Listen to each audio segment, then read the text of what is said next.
John Hand. Own a bread and breakfast, bed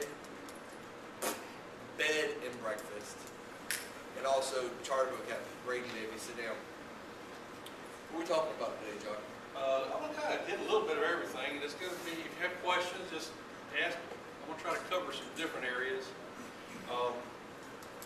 First thing, I do own a bed and breakfast. I'm fourth generation in this area, so I grew up pulling these flats from the kitchen to Port Manatee since I was a kid, mostly from the mouth of the river south. Did commercial fishing. Grew up, my ancestors and kinfolk did a lot of commercial fishing. And one thing I want to check here. Does anybody know what this is? Emergency day signal. Distress flag. Okay. One thing it's going to become a pet peeve of mine. If you do not have one on your boat, whether it doesn't matter what's a kayak or not. If you do not have one on your boat, please put one on there. Okay. I go out on a charter, and I see a lot of people waving at me, big time waving. So you don't know whether to wave at them back or go on, or whether to go and see if they need help. Okay. I've took quite a few people in. I've took people from Fort Manatee back into Cockroach, been there about 3 or 4 times. Brought a couple of people in the river. I went out and scouted the other day. Young man was out there stuck at the mouth of the river. His motor wouldn't start. Please put a distress flag on your boat. The thing is, if you break down and put out a distress flag, as a captain, I cannot pass you up. I cannot pass up a boat in distress. That's the same as someone leaving the scene of an accident.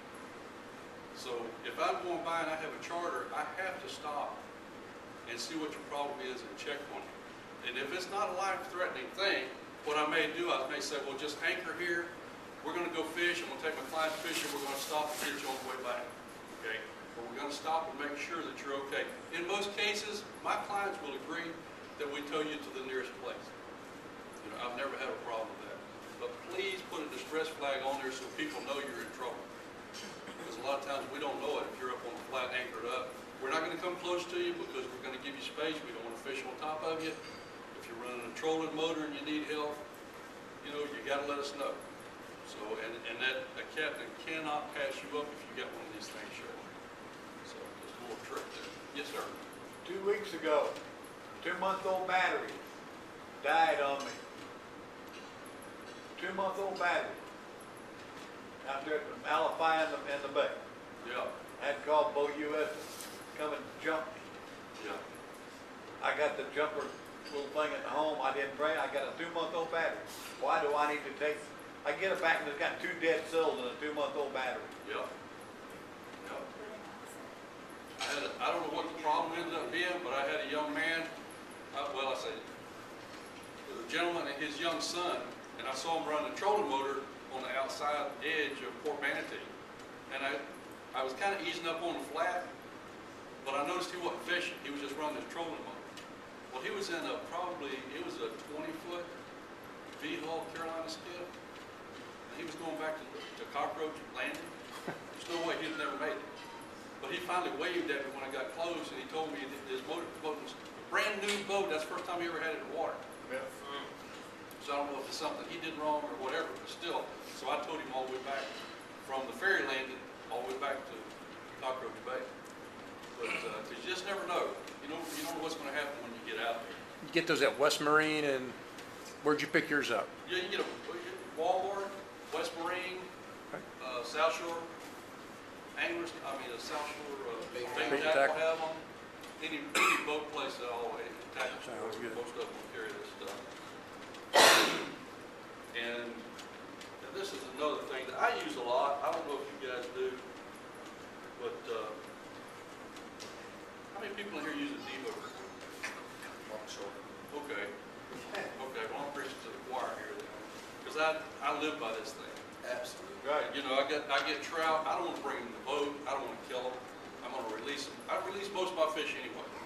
I'm mainly a fly fishing guide, and I do it all. I do spin tackle, but I release most of my fish. I want to keep them alive, put them in the water. I love this thing because of ladyfish. The only fish, and one of the most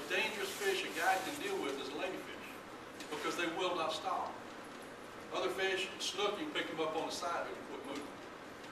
Other fish, you can pick them up, they'll quit flopping. The ladyfish will not. The only fish that has ever put a hook in my hand has been a ladyfish, and it's happened twice. And they'll poop all over your boat. Yes, they will. Oh, God, they'll poop all over your boat. So you want to leave them in the water, just leave them in the water. The trick with it is keep the handle put to toward the sky. Pull down on the hook, and they'll flip them right out. Right past that. It even works on sail cats. Yes, sail Oh, cats, Mario. It's one of the best. sail cats and stingrays. Yeah. Sail cats and stingrays. You get a bigger one, you can use it for sharks. You just gotta get a big boy. I got one. Now we're gonna get more into the fishing and the little tips and tricks that's gonna make a difference when you put fish in the boat or not. Okay, one thing I carry is a hook sharpener. I keep a hook sharpener in all my tackle gear. Whether it's a fly that I'm throwing, or a lure that I'm throwing, or whether I'm throwing bait, I'm gonna check that hook every once in a while. Because what I wanna do is, especially if I hook it on bottom, or hook it on a dock, or hook it on mangrove, anything, I want to check that point. I want that point, when I draw it across, I want that point to dig into my nail. I don't want it to slide across my nail. Okay? If it doesn't, I'm going to take my file and I'm going to hit it a couple times, but drawing the point forward. Okay? The reason is, if you draw the point backwards, if you sharpen it like this, it's going to leave a real fine burr on the end of that point, which will turn over easy. Once that lays down, you got a dull hook again. So you want to cut into the point when you sharpen that hook. And that'll make a difference of whether you set the hook in that fish or not. It'll make a lot of difference. What about circle hooks? Yeah, that's all circle hooks. Yeah, especially circle hooks, but all hooks. But yeah, I use mostly circle hooks on all my stuff, except now my flies I don't. Because I see them eat it, so I'm gonna hit them right then. But all this other stuff, I use circle hooks for most of my gear, live bait or artificial. I want to hit this real quick because how many of you guys go out to Ship Channel for grouper? Absolutely. Okay. Now this is a thing that we do. A lot of you guys know this already, okay? But this is the thing we do. We go out and get grouper. We were commercial fishing, okay? We were trying to live. We're trying to feed our families, all right? So we got to put fish in the boat. We don't want to lose fish.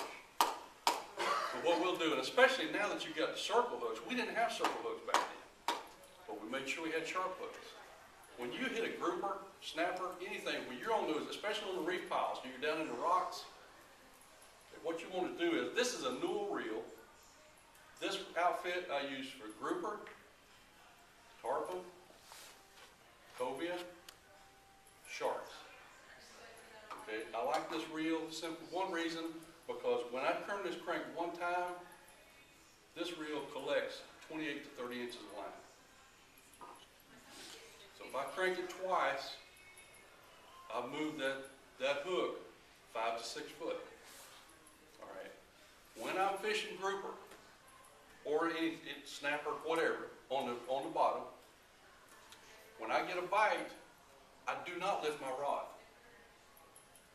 I don't care how strong you are. You cannot keep that fish from bringing it back down. Okay? So you bring it up 6 foot, he's going to take it down 8. He's back in the rocks. Okay? You have to turn his head. So what you want to do is put this arm up, and even if you need to lay your elbow on the gun, what I'll do is I'll let him take it. We're normally using circle hooks. And then what I'll do is I'll make 2 or 3 cranks just as fast as I can without lifting the rod. Okay, what you've done is you've drawn his head up out of those rocks, and you've already got the rod down here, so you're in a better shape. He's not going to pull that rod back down. So you've got his head turned. Once you get his head turned out of that structure, then half the battle's over. He's going to come to the top. So just remember, when you're fishing for grouper, anything on the bottom, don't lift the rod, just turn that handle. Because with a circle hook, you don't want to jerk it anyway. All you want to do is reel. So you keep that rod down and crank just as hard as you can. And get you a reel that will pick up a good amount of line to the ratio of turns. That'll help a lot. And this is good too when you get, when you get smoker fish like tarpon on. You want to retrieve as much line as you can when they start running back at you. You won't be able to retrieve it fast. Another thing too, we do this mainly with fly line, but also it works on mono. When a fish runs away from you and then comes straight back at you, do not hold that rod up in the air and try to reel it, okay? Lay that rod tip, stick the rod tip in the water and reel as fast as you can. What it will do, the resistance of the line dragging through the water will keep tension on that hook in his mouth. So when he comes straight at you, you still got tension on that hook, and he won't get any slack line, and you can pick it up and get it to you. So that'll eliminate a lot of fish throwing the hook when they come at you. That's a trick we use fly fishing. Because even though the fly line is thicker than this mono, if they're dragging it behind them, that'll still maintain that hook point and keep that slack out. John, at what point do you start moving the rod up and down when you have a grouper? I mean, you mentioned. Once you get him, you want to get his head out of those rocks. Right. Okay. Once you know you've got him coming out of those rocks towards you, then don't lift it up here. Right. You know, just bring it up about like this. Once you get a rod past, and I'll show you more on these inshore rods I use a lot. Once you get a rod up to where you're fighting him with the tip, you're not doing anything. So you want to fight him with the butt of the rod. Okay? Because he can bend this tip easy. Once you start getting up here, you're not doing anything. All right? We use, again, going back to fly fishing, but this is relative to all fishing. Okay? We use what we call the rule of 45. Okay? I want to keep that rod within 45 degrees of my fish. That way, what I'm doing is, if I keep that rod within 45 degrees, I'm fighting him with the backbone of the rod. I'm fighting him with the butt. I'm not fighting him with the tip. All I want to do is just keep a light bend in that tip. So I do that. So if he comes out, you get that. That's going to keep tension on there. Okay. You know, the easiest thing I learned when you're grouper fishing is once you get him out of that rocks, when you're sitting there, you can almost point the rod around and just keep cranking. If you just sit there and put your leg or put your foot on that gunnel, and you can rest that rod right there on your thigh and just crank just like this. And it'll keep it right there at that exact, where I've seen Rodney, big Rodney, try to do the whole 9 yards, no, he gets beat up. I saw him miss 10 huge grouper by trying to fight him all the way. And just take small lifts. You know, don't try to come up high. Just bring it up a couple foot, take a couple foot of line. Bring up a couple, take a couple foot of line. So it works. And then he'll come on up too. Like I said, once you get that head turned out of the rocks, half the battle's over with. Let's see. Anything else? Deep sea grouper? Grouper's closed now, isn't it? Yep. Yeah. Last night at midnight. Well, there's one thing else, Oh, yeah. and there's a trick that we used commercial fishing with bait. Was when you got dead pinfish, I do this now. Even I'll take a live pinfish and do this with, but I also do it when I'm fishing bait for tarpon. What I'll do is take my pinfish, or I've used sharks or tarpon. Sometimes I'll do it with ladyfish. But especially the dead ones, don't throw them away. What you want to do is butterfly. So you cut them down from the tail to back behind the gills on each side, and then cut across and take the backbone out. Now when I butterfly them, I leave the tail on one side. You know what I'm saying? I cut it behind the tail and then take that backbone out completely. What'll happen is, when that you put that down in the current and that thing just does this. Plus it puts out a hell of a lot more scent in the water. So I catch a lot of tarpon with that. But for grouper, man, it's unbelievable. You can take that and put that on a jig head and just bump it, and that thing just flutters and puts all that scent out in the water, and they will eat it up. But it's a trick that we did because, you know, we'd have dead pinfish, and it makes them look alive.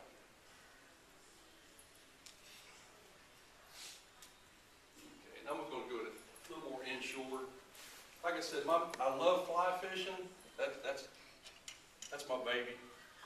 But I do a lot of spinning tackle on flats. Now I've got a Hells Bay flats boat, runs in 6 inches of water, floats in 5 to 6 inches. So this time of year, you know, he hates this cold weather. I'm loving it. I love it because this time of year, that cold weather comes in, brings a snook, redfish up the river. Yesterday, I caught 2 snook, 6 trout off my dock. This morning, I caught 2 reds and 4 trout. And that's We just got back from Tennessee, so I got a lot of honeydews I gotta get done. So I was able to go out in the morning on the afternoon tide, cast a few times, go back in, do a couple more honeydews off my list, and then go out and cast a little bit. So, but this is great. That tells me that the fish are moving into the river. This is one thing, I don't know, I just started using these rods. A friend of mine designed these, y'all know him, Rick Lyles. He designed these, a K9 rod. I started using these. I love these things. These things are great. One thing I use most artificials, it's got a short butt handle, and it's got a cushion on the end. So when you're working these, especially like this top water, when you're working these lures, it's really, really nice and comfortable. It's a light outfit. These rods run, I think anywhere $80 to $100 is the price range, which is very comfortable, very economical. They're really, like I said, really nice rods. They got a good flexible tip. See, they got a good stiff backbone. So that tip's gonna let me throw lighter stuff. This one I've got mono on it. This is a 4000. I use mono a lot when I'm using like top water plugs and stuff because it gives that stretch when you hit a fish, because I'm fishing clients, you have to understand. So a lot of these guys, some of these guys are coming and they want to hit them like they hit a bass. They want to cross their eyes. And they hit them too hard and lose a lot of fish by doing that. So if I use this mono, when they hit them, it's going to stretch a little bit, so they're not going to lose as many fish. When I personally fish, I like to use braid. This is a rig that I love this time of year. Now some of you guys have seen this before, okay? This is what I call, old timers used to use it, that's like me, for snook fishing. This is called a double duty. All right, you take a skidder walk, doesn't matter any top water bait, skidder walk. This is a little Super Spook Junior, I believe. Take the front hooks off of it. All right, tie about 2 or 3 foot of mono to the back. You don't tie it to the hook because you want the hook to dangle, so you tie it to the back of the lure. Also, one thing this will do, it'll make it sit a little bit higher in the water, so you take that front hook off. But I put 2 or 3 foot line behind it. I'm doing this because I'm fishing this skinny water where these reds are going to be laid up in that shallow water. Now you're going to catch trout, you're going to catch snook on this, but the main reason I do this is for reds. And you can throw that, and even if you've got trash in the water, this will catch trash, but this won't. And what that is, that's a circle hook. Now if I want it to sink a little bit more, I'll put a split shot on it. But right now, I'm fishing shallow water. You know, I'm talking a foot or less. So, most of you guys will be fishing a little deeper water than that. Now, when I hook my jigs, I use Bass Assassin. Everybody has their favorite, but they all work about the same. But one thing I found out, one little trick I use is, okay, you notice the belly of the grub, okay, what I do, I don't put that down. Whether I put it on a jig or just a regular hook, I put the belly up. I found that this, with this particular bait especially, but most of them, the way the tail is formed, if you'll put it upside down, you'll get a little more flutter, a little more action out of that tail. Now, when I hook it, I don't want to hook it back into the body. I'm going to hook it through the nose, just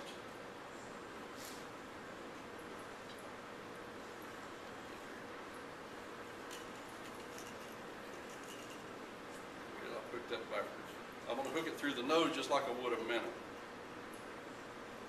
What size hook is that? What's that? What size hook? This is a 1/0. I don't hardly I use small hooks. I don't use any very big hooks. Once in a while I'll use a 3/0.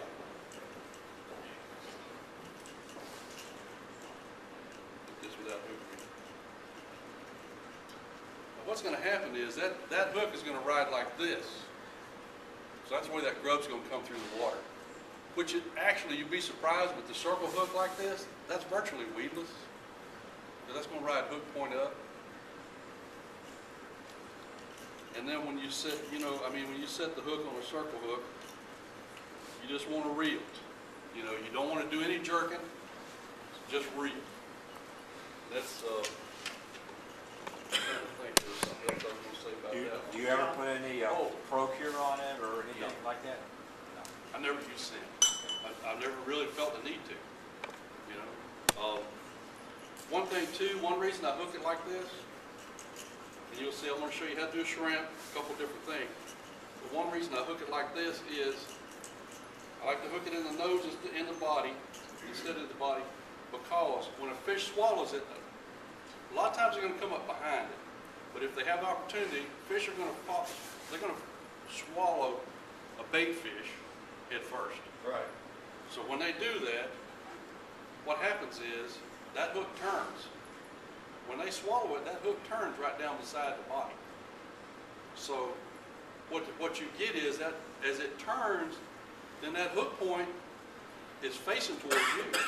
So when you set the hook, you don't have to turn that hook around. That's why I don't use a lot of hooks that are made into the body and setting way back in the body here, because if it's stiff in there and he swallows that by the head, okay, the hook is facing his tail. So when you set the hook, a lot of times you'll pull that hook back out of there backwards without realizing it. So you want that hook to be able to swivel when it goes in there, and it's always, this hook, whether he swallows it by the tail or whether he swallows it by the head, that hook will turn, so it'll always be facing the outer edge of his mouth to grab. So do you hook jig heads that way? Yeah, I'm gonna show you how to do it particular. How often have you doubled up on that? What's that? How often have you doubled up Quite on often. I'd say probably 30–40% of the time, especially trout. If I'm in trout, then I'll double up on it. But I have caught a trout in a red one.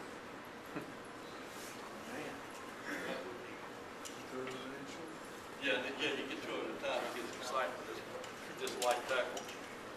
Another thing I like about these canine rods, now this is a Shimano 2500, which I use for throwing weightless stuff. A shrimp with no weight. I got 14-pound test braided line on this one. But I can throw this jig here, I can throw this a long way. Now this one I've got a split shot on. But I use this for throwing live shrimp when I don't want anything on there, or these small baits that I just want to toss it out there and work shallow water. And I put a split shot on because I'm working a little deeper water. I'll work to 3–4 foot deep with this.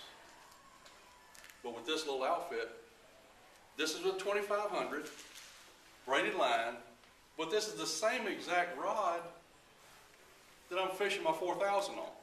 Same exact rod.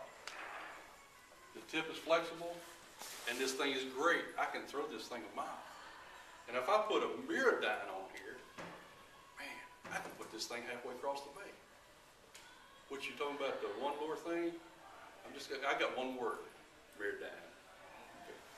But Rick told me that because I told him, I said, well, I got with it for 2500. I need the next stage up rod for my 4000. He said, no. He said, it's the same rod. Come on, But I did, and I've used them, and it's great. But I use braid on these lighter ones when I want to cast real light stuff long distance. This stuff here, I'm not going to get as good a distance, but I can still throw a pretty good weight, far enough. Now if I put braid on this, then I can throw it a lot farther. But I like that mono for making those plugs. How fast, John? What's that? How fast do you draw that in? It's according to the time and conditions. This time of year, I'm fishing slow, what we call low and slow. And another thing we use, it's a term we use as fly fishermen, we call it brown and damp. This time of year, you got stuff coming in the river. You want to fish those holes?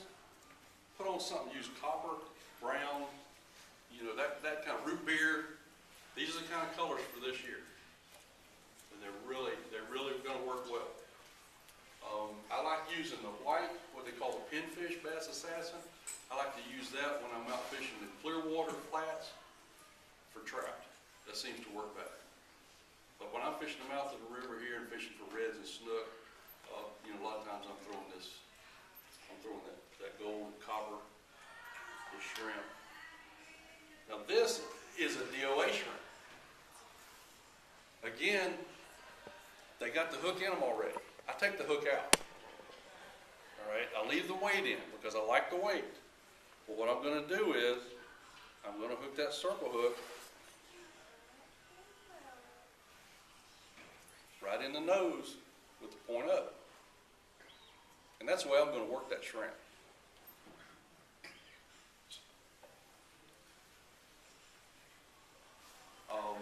Now, when I'm going to show you, when I go to live bait, when I'm using live shrimp, most times what I'll do is, first thing I do is take the tail off.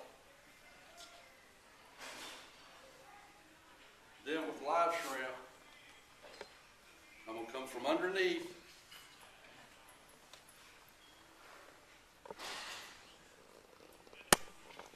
and I'm going to hook him just like this. I'll hook him in the tail. Okay. If I put that shrimp on a float, what's going to happen is he's still going to swim. He's going to swim away from it. But if a fish comes after him, he has no tail to skip back out. So he's going to get eaten a lot quicker. All right. He's not going to die any quicker because I pull his tail off. He's going to die a lot quicker if you hook him close to the head. All right. Plus, if you hook him to the head, it has a hard time swimming with that hook. But if I'm fishing these live shrimp without a weight on a float close to the mangroves, that's the way I'm going to hook them, because I want to throw them up. They're going to swim right into the trees. Another reason I like to take the tail off, I also do it if I'm going to fish them on a jig. This time of year, I'll start hitting these holes. I'll put a little jig head on here, use a mission jig. I'll hook this shrimp the same way with a jig head. And I'll bump the bottom. But I like taking that tail off because it puts more scent in the water. That little bit of scent, which is why I don't need to put, scent on a lot of my stuff. Now some of this stuff has scent built into it. But that's, and also one thing, you take that tail off, that eliminates that shrimp from spinning when you go reeling it in. Yes. Color the jig head. Color jig head. Which This time color- of year, which color do you this like? time of year, I like using black or copper, gold, that color. Yeah. How heavy?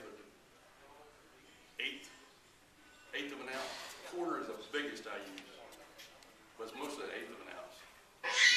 But I'm gonna drop it in. I'm gonna let these things go real slow. I want to bump the bottom. If I'm not hooking the bottom every once in a while, if I'm not feeling the oysters, if I'm not feeling the bottom, I'm not getting down there. I'm watching these trout on the dock that I'm catching, and I was throwing a little, I think call them M77. They're little tiny reel lures. I catch a lot of fish on those. But what I have to do is, and I'm letting it sit, and I'm watching, and that's why I catch fish off my dock, because I'm watching what they're doing. Well, these trout are laying here, they're going to come up. They're not going to chase it very far. So you want to get it down where they don't have to come up very far, because they're going to be around the bottom. And then when it comes across, they're going to attack it. Redfish the same way. So you don't want to have to move very far. But yeah, about an eighth ounce is what I normally throw. If I'm throwing real, something with a lot of current, then I may go to a quarter of an ounce. And what I'm going to do is I'm going to get up above the hole, anchor at the top of the hole, and I'm going to cast across it, starting at the top. Because I want to fish, what I'm going to do is throw it out and let that jig bounce, and what we call quarter it. So I'm going to let that bounce. That's why we're working with a fly.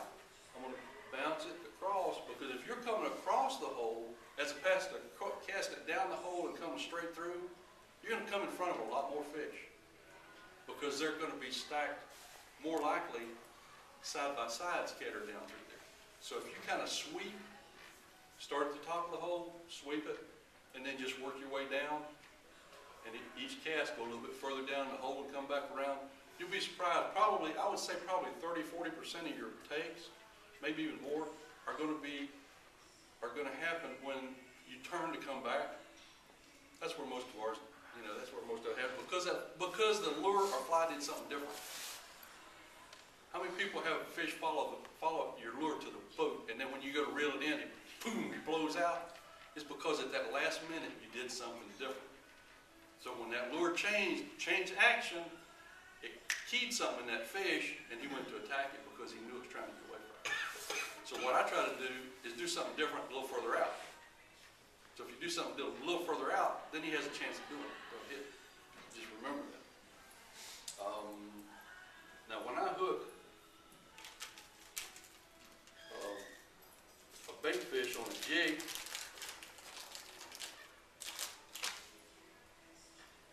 on the shrimp, I'm going to put it, right in the bottom here, similar to that.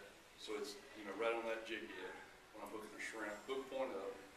Now, when I hook a bait fish, I want to do the same way I did earlier. I'm just going to hook him in the nose. I don't run him up on that hook shank. The same reason as a while ago, because that hook will turn. When he swallows that hook will turn. Also, instead of this jig head looking like it's part of that body, it actually appears that he might be chasing a smaller fish, which triggers something in fish. When they get up on a fish that's feeding on something else, they figure that it's an easy catch because they're not paying any attention to them. They're concentrating on the prey that they're after. So that looks like it actually would appear in the water similar to a bait fish chasing a bait fish. Which kind of, these little things, just little things like that key the difference to whether a fish may bite or might not. And hopefully some of these things will teach you where, like I said, these circle hooks, the way I hook my shrimp, the way I do my DOAs, I just feel like I get a lot more hookups by doing that than by using a normal DOA with the hook they put in. There's probably a lot more action too. Get a lot more action. Well, that's like on this jig, on this jig here, that thing's got a lot more action than it would if I'd ran this hook halfway down the body. Do you dead stick at all? Not with this stuff. Not with our officials. Not with our officials. I may almost dead stick by just laying out there and just kind of, working the hole real slow so I get down to the bottom. But yeah, not unless I have live bait. You ever fish with a gulp? What's that? You ever fish with a gulp? Yes, I do. Do you dead stick that? Hardly ever. I don't have the patience to dead stick. My brother, we grew up fishing there. My brother, I had an older brother, and he was a worm fisherman. At freshwater, he loved worm fishing. But he had the patience. I mean, he'd throw that sucker up there, and he would eat a sandwich, drink a cup of coffee, and then move the worm. And we'd stop in a ditch on the side of the road, he'd catch bass. I didn't catch nothing. But he had the patience to do it. He'd take the little purple cream worms and he'd throw it into any place around here, and he'd catch bass. I wouldn't, but he'd let it sit there for 5 minutes before he moved it. I don't have the patience. I gotta move.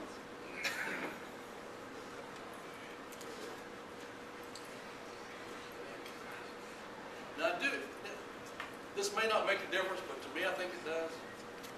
When I'm fishing shrimp in clear water, I like to try to use a lighter colored hook to match my bait. I'm using greenbacks that are shiny. I like to use a lighter colored hook. If I'm using darker bait, fishing on the bottom for grouper, that kind of stuff, I like to use a darker hook. I think it makes a difference. When I tie my flies, if I tie a light colored fly, I use a light colored hook. If I tie a darker fly, sand colored, root beer, all that, I want to use a dark hook because I don't want that shine. I think it makes a difference. So you don't use any of those red hooks at all? Just blood red hooks? Sometimes, but not really. No. I use them once in a while when I'm fishing live bait. I'll put a red circle hook on, but not very often. Not very often. Think there's anything else I need to-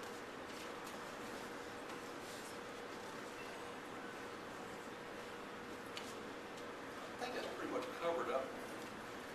Take some time here, but I don't know much. So, yeah. John, you fished in the river, Little Manatee River a lot. What is the strategy for somebody that doesn't fish the river, how do you approach, the river's pretty big and there's a lot of turns, and how do you know where to fish, let's say for redfish?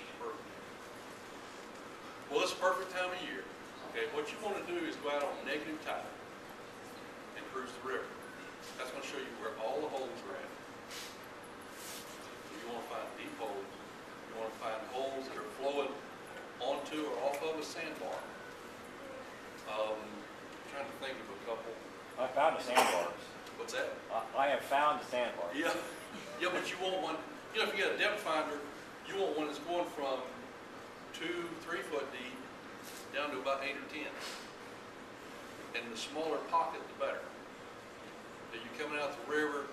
Do you know where the house is? Okay, if you're coming out of the river, I'm trying to, coming down the river and you come to the Goat Island turn. Yep. Okay, you turn back, you go along Goat Island. Okay, and then you know, over on the right, there's that house with the turret on it that moved from Palmetto. Big old house was built in the 1800s, they floated up on the barge. Yep. Okay, if you go up there, where that enters to that house, that right there is a perfect hole. Because what happens is, okay, it's draining out of that mangrove coast edge, so you got a trough there. There's oysters on this side, you can tell by looking at the bank. There's mangroves, there's oysters there, okay? And then trying to think it'd be to the east, but anyway, on the other side of that hole, so you got the mangroves, you got that trough run here, and then on this side, you got all that shallow sandbar. You know what I'm talking about? Yep. Okay, right there, on an outgoing tide, I'll fish that deeper edge where the oysters are. On an incoming tide, I fish more over on that edge where the sandbar is. Because it's flowing bait up on that sandbar and they're laying right there. But that hole right now, you can sit there and catch redfish, snook, sheephead, you know, all that stuff. But you gotta get it on the bottom. And I don't use live bait. You know, I'll pick that some artificial, some live bait. And then you go right around the corner, there's a hole there where it's got old dock pilings, the docks are falling down. Yep. See, that's a 10-foot hole there. So I fish that hole a lot. I've seen you fly fishing there a lot. Yeah, I fish that hole a lot. But you just, you know, you go along, that's what, you know, me pulling the flats. I can tell you on those flats, I can take you, I know where every impression is. You know, I know where it goes from a foot down to 2 foot. Because that's going to make a difference. You know, you get in the wintertime, those redfish are going to get in these darker. First, you fishing for redfish in the wintertime, you want to look for dark bottoms. Okay? Because they'll lay on that dark bottom in a whole heap. So when you, even if water's off of it, as soon as water comes in where they get in it, they're going to get in on that dark bottom because that's going to hold heat. And they're going to go 2 or 3 degrees, it's going to make a difference. I don't know if you saw, I did a seminar here on the winter tides before. Yep. Yeah, that's online too. Yeah. Yeah. But this is the perfect time of year to learn the river. You know, and the river, just like any place else, the best way to learn is to run it. Because then you remember where that sandbar was at next time. Oh, yeah. Oh, yeah. The only thing good about here, see, I fished every Lake City, that Chocoloski, I love that area down here. But the only thing difference is here you can usually see down in the water. Down there you can't. You know, you'll run on an oyster bar and never even see it. So, you know, but that's, you know, the best way to do it is go poke around. Poke around, poke around. You know, go to an area that you've never gone to. You know, don't fish the same area all the time. You know, there's I'll tell you a real good place for bait is above 41, the first dock on the right. And get up above that and fish that. That holds a lot of sheephead. You know, we're fixing to you get a lot of mangrove snapper there, catch snook, redfish. That dock is really good. Yeah, that dock is really good. You know what, they're behind the trailer park? What's that? They're behind the trailer park. Yeah, there's a trailer park up that way. Just north. Yeah, it's on down though. It's on down. Just north of 41. This is the first dock as you come under 41 going Yep. up the river. Yep. So you come around that little island there and all that shallow water, and it's that first dock because that's where all that flat drains. That's where it drops down. That's why my dock is so good at the house because my neighbor on the right, there's a hump there. So it's real shallow between me and him. In front of my dock, there's a trough that starts deepening right there. So that's where it starts getting deep, and it gets deeper run along that edge. And so that's what you want to find. You want to find those transitions where it goes from shallow to deep. Because they're going to go in that deep water when it's cold. When that sun gets out, they're going to get up in that shallow water. Devil's Elbow was always good, but now there's so much boat traffic. It's hard to Yeah, figure out. you know, and it's like I was telling somebody who was talking about, about kayak. You know, you want to be careful around Good Island, around that bridge. I mean, I have hollering matches with guys there all the time because they come flying through there. Yeah. And I just, you know, there's a couple of guides and I've had words. That's why Because I you have a can't- high-powered flare gun. Yeah, because you can't. I mean, it's like, you know, I tell them they're idiots because they can't see around that corner. Yeah. You know, slow down. Because there's too many kayakers and, you know, there's people out there trying to fish and they got a jump boat and a trolling motor. You know, you run over the top of them, that's crazy. It's not worth it. You know, if you can't see, slow down. Same thing up the river, you know. And Robert's Fish House used to be good, but now the catfish are taking it over. That's all you catch there anymore is catfish. Yeah. Go down the river. Yeah. Yeah, another thing too, when you're fishing, if you start catching a lot of pinfish, you know, increase your hook size. That'll eliminate a lot of it. I like smaller hooks. I like to use a small hook because I can get away with it. Because I just think you get better penetration. It's a thinner hook, better point. You know, get better penetration. You know, I fish for, you know, 180 to 100 pound tarpon. Biggest hook I use is a 3/0. And it's usually a 1/0 is what I'm using. Easiest way to sit there and really learn a river is how JT and I learned. Hired a good guide. John's a good one that knows the river real well. Rick Lyles is another one that knows the river real well. He showed me a bunch of spots, and that's one of the easiest ways. Spend the $400, $500 for the day and just go out there and soak up every bit of spot that he'll show you. Because it just, not even just the river, just where the river runs into, like over here at, what's it, Mary's Kitchen? Mary's Lake. Mary's Lake. Yeah. That area, Yeah. just all that, just hire a good Well, plus guide. too, see, you hire a guide, I got a permit, I can run it right around. Yep. But, JJ, what happens when you run on that?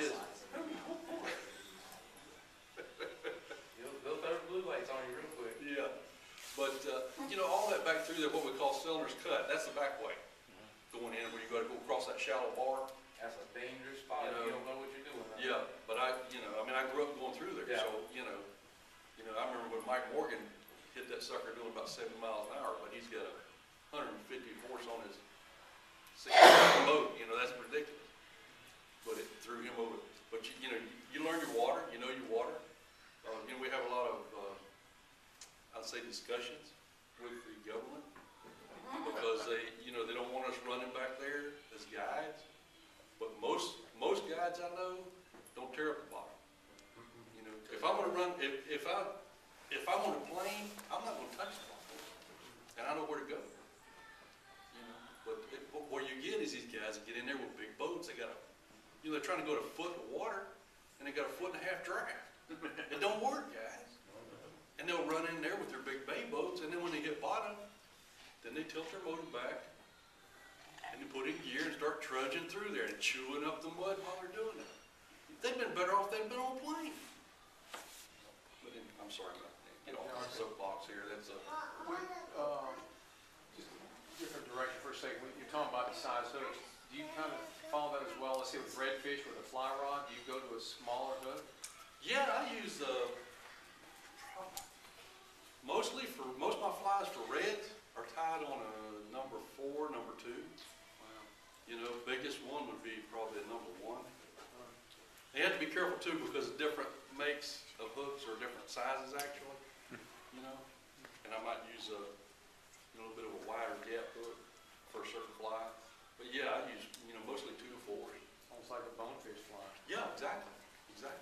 Do you fly fish? Or? Me? Yeah. Yeah. Been fly fishing twice. My first and my last. I'm sorry. You go ahead, you go and fly fish with someone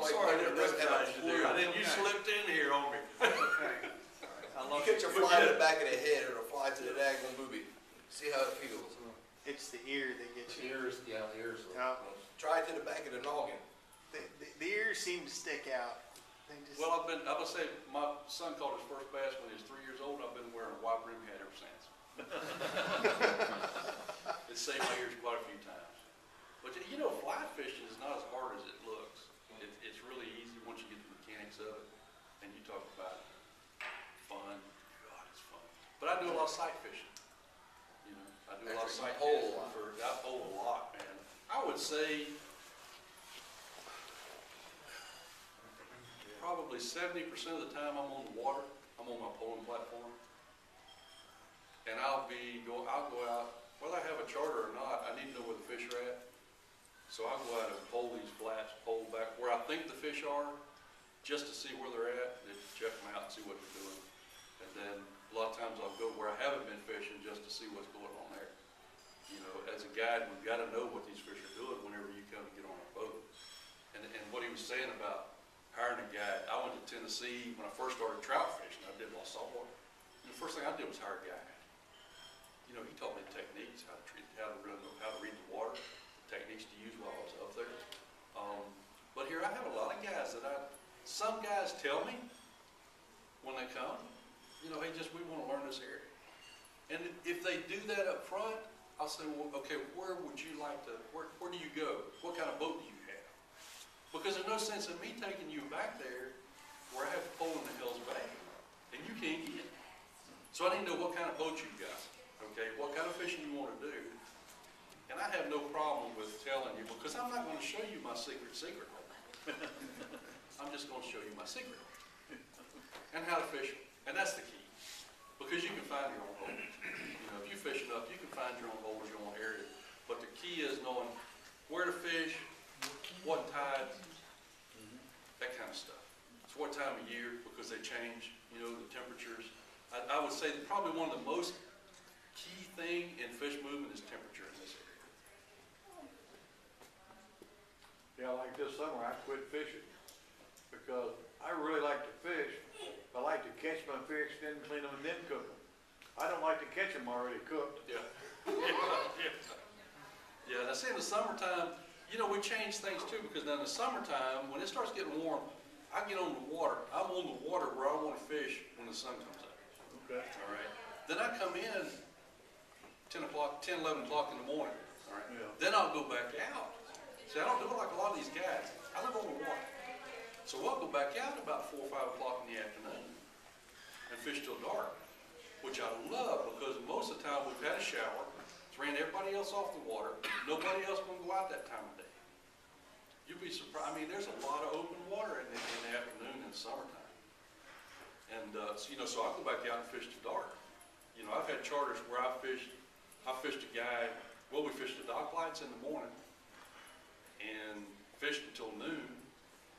I took him in, took a nap, relaxed. Another guy came at 5 o'clock. I pushed him till 1 o'clock in the morning because it was really good. You know, and in the summertime, wintertime is best, but in the summertime we still catch fish around these docks at night. Do tides play a role in river fishing? Yeah, yeah. You want a moving tide. You get a moving tide, you're going to have the best bite. And, you know, they hit on both, but I find in the river itself I get a better bite for redfish on incoming tide, and snook eat better on outgoing tide. Why, I don't know, but it seems to me that it seems to work. And in a kayak, you'll catch that magic tide where you want to paddle upstream, but if the tide switches on you, you may be paddling upstream back to where you started. That's happened to me. I was like, oh, you got to be kidding me. That's no fun. Hence why I don't hire. There you go. Yeah, I like to turn that key when I get that. they make kayaks with electric trolling motors now. Oh, man. It was about a Yeah, but 40-inch you snook you and I have to sit lost. there and you gotta register that as a vehicle. Right. That's something. Yeah. You gotta have the sticker on the whole 9 yards. DMV's gonna get their money, I promise you that. Still got the trolling motor on it. I don't fish with the trolling motor. Very seldom. Once in a while, if I'm gonna fish the river, and I got a strong current, I wanna fish the seawalls and that kind of stuff, then I might use a trolling motor. Otherwise than that, I don't want the flats, I never use a trolling motor. I mean, pulling, or put it, and one of the best things, we were talking about, Charles and I were talking about this earlier, one of the best things that I use on the flats, when I want to work a flat, is a sea anchor. I drop it off the back of my skip, and for me, what happens is, it puts you in the wind. Well, it puts my fly caster with the wind to his back, which is optimal.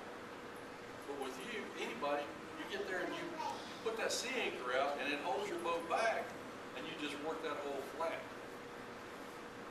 And then when you get through, you pull it in, you circle back around. Don't come straight back up. Circle back around and come back and move over one way or the other, and do it again. And you can fish by yourself doing that.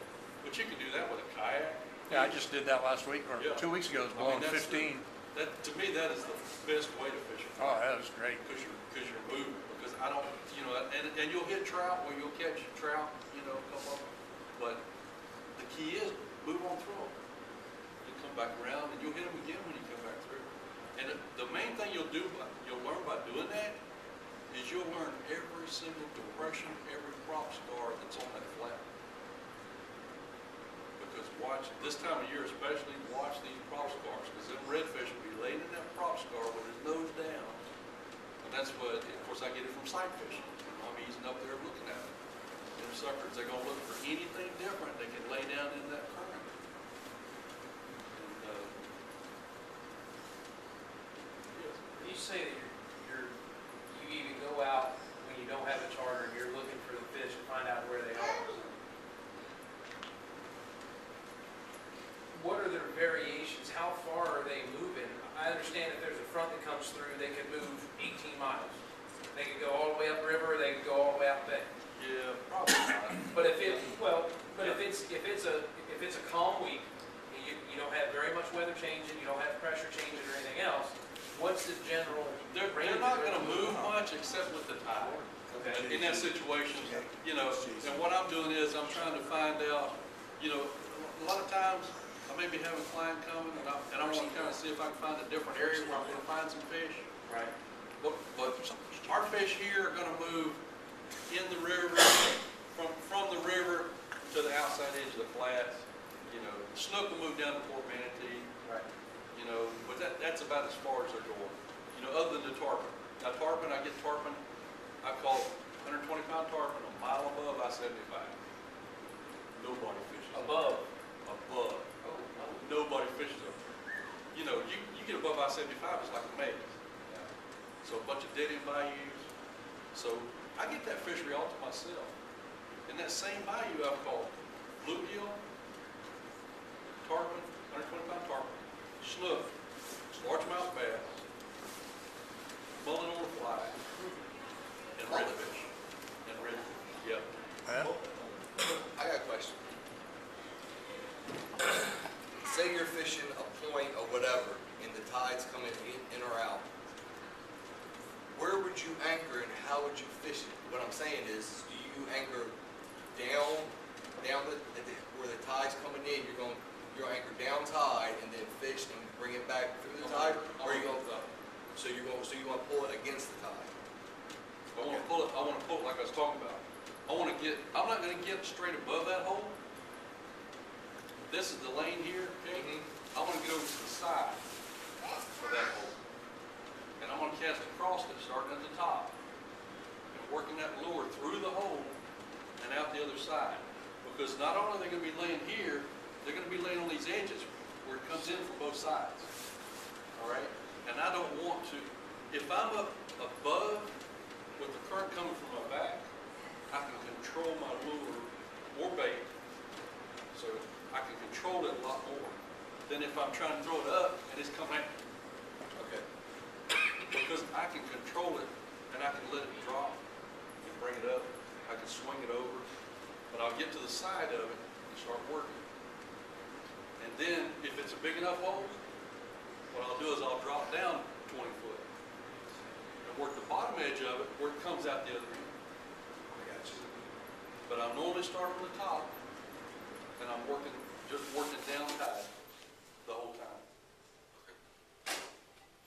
And look for any eddies.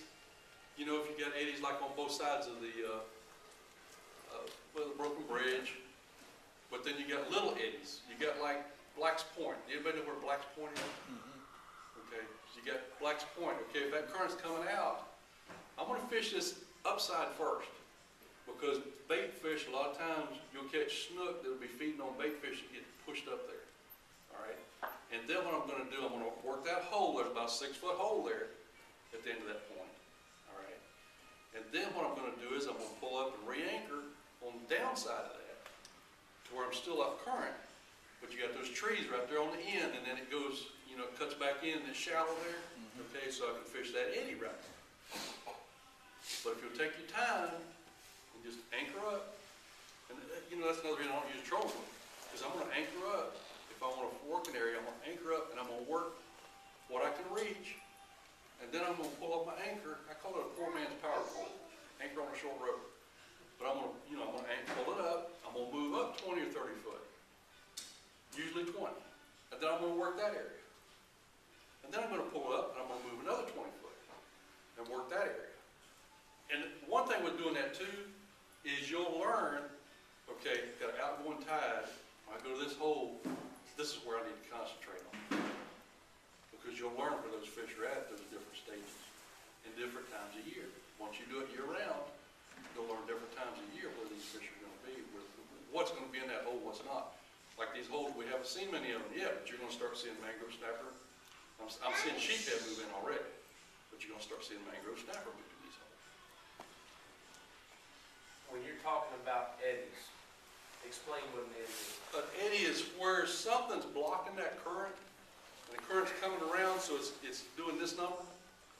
So it's a slack, actually a slack area in there, because a lot of these fish are gonna lay just out of the current.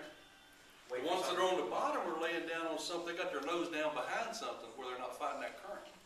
So the ones on up, where you got that eddy, and they're coming right here, and they're gonna lay there waiting on bait to come through. So like, So you want to throw up into that current and let it drift into that dead water. so you're talking about the broken bridge. That's on both sides. You're right, whenever if the tide's coming in, you're gonna be on the west side, or the east side I'm of it. going to concentrate on Right, that, yeah. but whatever the column side is, That's that the water's flowing to, is the side that you're gonna pound. right, right. I will fish on the upside or the downside of the bridge according to, you know, according to which way the tide's going. Right. Incoming tide, I want to be on the upside. Outgoing tide, I want to be on the downside. That would be your most, I mean, you're going to catch fish either side at any time, but that's where you're going to catch them. They're going to concentrate on. Now, are there any other scenarios that you're specifically looking for? Like if you don't have an area where you see an eddy that sticks out, is there anything else specific that you could look for that's gonna point you in the direction and say, hey, I need to throw something here? Anything different. Anything different? Anything different. Tree sticking out of the water. That tree rock sticking out of the water, you know, a sand hole, a pot, you know, just something that's gonna be different there is gonna keep those fish. And that's, you know, when we're working these flats, that's what I'm looking for. I'm looking for something different. I'm looking for a prop star. I'm looking for, you know, something, because this flat is all, you know, out here. And where you may have, where it drops down 6-8 inches, you know, that's gonna make a difference. Yes, sir. Back to the rigging, like on that mono, I've heard that before about even if you don't, you know, you want to use braided line if you're throwing top water to put like a mono leader on it. I use a mono or fluorocarbon leader on all my stuff. What kind of test? Even the other, you know, even the light one. I use anywhere from 20 to 40. If I'm fishing the river,